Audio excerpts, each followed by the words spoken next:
Hello aspirants, welcome और welcome back to my another video. So guys, आज मैं उठ गई थी सुबह 7 AM। उसके बाद फ्रेशन अप होके मैंने ब्रेकफास्ट किया। देन अभी 9 AM में मैं पढ़ने बैठी हूँ।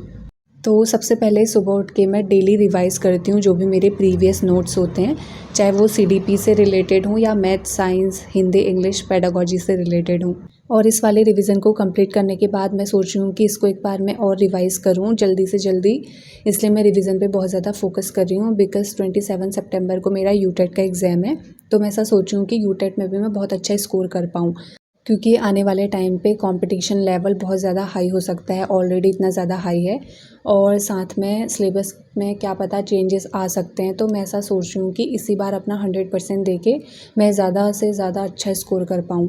और पिछली बार वाला यूटेट का जो फॉर्म था वो मैंने फ़िलअप नहीं किया, ये सोच के कि मैं प्रिपरेशन नहीं कर पाऊँगी, बहुत कम टाइम है और ऊपर से उस समय फ़ी भी 1500 थी। तो मैंने सोचा खाली रुपीज़ का वेस्ट हो जाएगा, तो इसलिए मैंने नहीं भरा।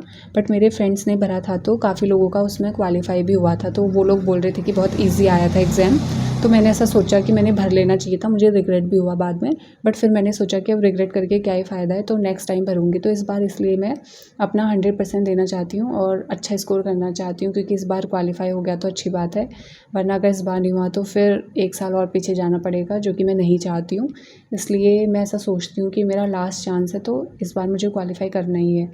बहुत सारे लोग मुझे कमेंट कर रहे थे कि सीटेट की प्रिपरेशन हम कहाँ से करें, तो उसका वीडियो मैंने ऑलरेडी अपने चैनल पे डाला हुआ है, तो आप वहाँ से देख सकते हो। और टेलीग्राम से आप मेरे से कनेक्ट कर सकते हो, मैं लिंक डिस्क्रिप्शन में दे दूँगी उसका, तो आप वहाँ से मुझे फॉलो कर सकते हो। रिवीजन कंप्लीट करने के बाद मैंने ब्रेक लिया और ब्रेक में मेरा पार्सल आ गया था, तो मैंने कीपैड वाला फ़ोन मंगाया था, क्योंकि मेरा जो टच वाला फ़ोन है उससे मैं वीडियो रिकॉर्ड करती हूँ, तो कभी कभी बीच में फ़ोन आता है तो बहुत ज़्यादा डिस्टर्ब होता है। तो पार्सल खोलने के बाद देन मैं दोबारा से पढ़ने बैठ गई थी। तो मैंने यहाँ पे चैप्टर लिया था रिप्रोडक्शन इन एनिमल्स।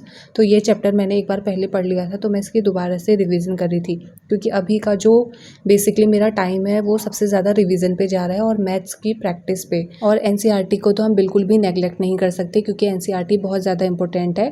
तो अगर आप पेपर 1 की तैयारी कर रहे हैं तो आपको 1 से लेके 5 तक की NCERT पढ़नी है, और अगर आप पेपर 2 की तैयारी कर रहे हो तो 6 से लेके 8 तक की NCERT आपको पढ़नी है।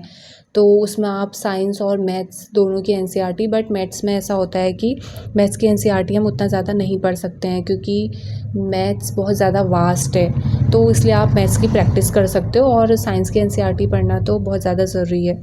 और बहुत लोगों ने मुझे कमेंट में ये क्वेश्चन पूछा था कि NCERT कौन सी वाली पढ़नी है, ओल्ड पढ़नी है कि न्यू पढ़नी है। तो अभी तो मैं फ़िलहाल ओल्ड वाली NCERT पढ़ रही हूँ, क्योंकि सिलेबस उसी के ऊपर बेस्ड है। बट अगर नए नोटिफिकेशन में अगर कोई चेंजेस आते हैं तो वो तो हमको बाद में ही पता चलेंगे। साइंस की NCERT की रीडिंग मेरी कंप्लीट हो गई थी। तो उसके बाद मैंने सोचा था कि मैं प्रैक्टिस सेशन लगाऊंगी साइंस का, जो PYQ आए थे उसका। तो देन उसके बाद मैंने मखाना खाया, पुदीना फ्लेवर का, मेरा फेवरेट। तो साथ में मैं उसके PYQs लगा रही थी कि मुझे कितने सही हो रहे हैं और कितने नहीं हो रहे हैं। जो मेरे सही नहीं थे तो उनको मैं नोट डाउन कर रही थी।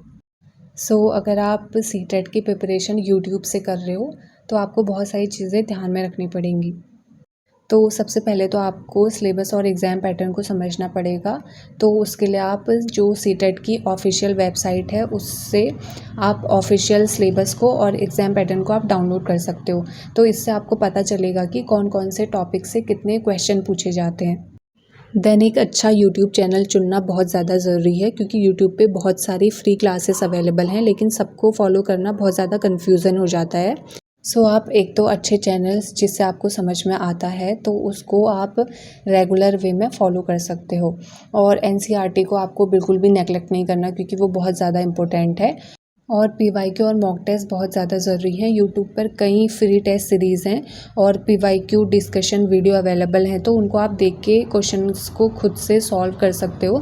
इससे आपको एग्ज़ाम पैटर्न का भी पता चलेगा, और आपको रेगुलर अपने शॉर्ट नोट्स बनाने और रिवीजन करना है और टाइम मैनेजमेंट करना है। अगर आप ये सारी बातों को ध्यान में रखते हो तो आप यूट्यूब से भी प्रिपरेशन कर सकते हो। गाइज़, ये थी मेरी आज की video, and I hope you liked it, and if you like so don't forget to like, share and subscribe to my YouTube channel, and मिलते हैं नेक्स्ट वीडियो में।